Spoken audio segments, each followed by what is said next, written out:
ఈ ఇయర్లో అయితే మా జర్నీ స్వామివారి దర్శనంతో స్టార్ట్ అయ్యింది. తిరుపతికి వెళ్ళిన మా చిన్న అనుభవం ఇది.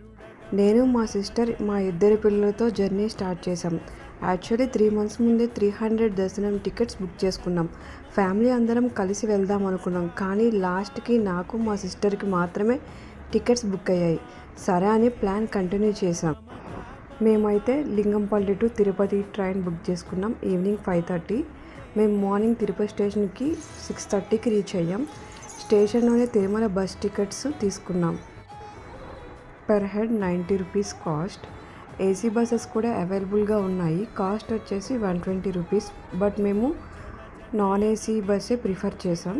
ఇన్ కేస్ టికెట్స్ అనేది స్టేషన్లో తీసుకోకపోతే కొండకు వెళ్ళే ముందు అయితే బస్ అనేది స్టాప్ చేస్తారు టికెట్ కౌంటర్ దగ్గర. అక్కడైతే టికెట్స్ తీసుకోవచ్చు. తిరుమల ఎంట్రన్స్ దగ్గర అయితే లగేజ్ అనేది చెక్ చేస్తారు.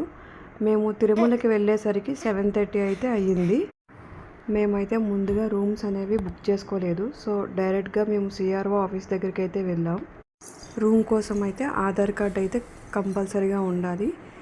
మాకు టోకెన్ అయితే వచ్చింది.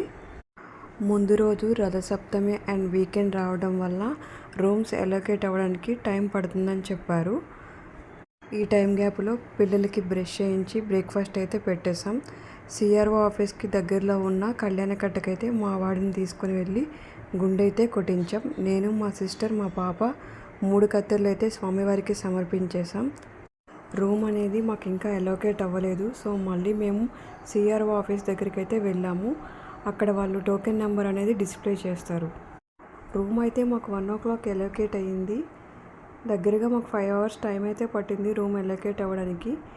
మేమైతే మెయిన్ ఆఫీస్కి వెళ్ళి మనీ పే చేసి కీస్ అయితే తీసుకున్నాం. ఇంకా రూమ్కి వెళ్ళి మేము మా పిల్లలు ఫ్రెష్ అప్ అయ్యి వరాహస్వామి టెంపుల్కి అయితే వెళ్ళాము. స్వామివారిని దర్శించుకొని కాసేపు అక్కడే సమయం గడిపాం. ఇంకా మా జర్నీ అయిపోలేదు. Stay tune, please subscribe.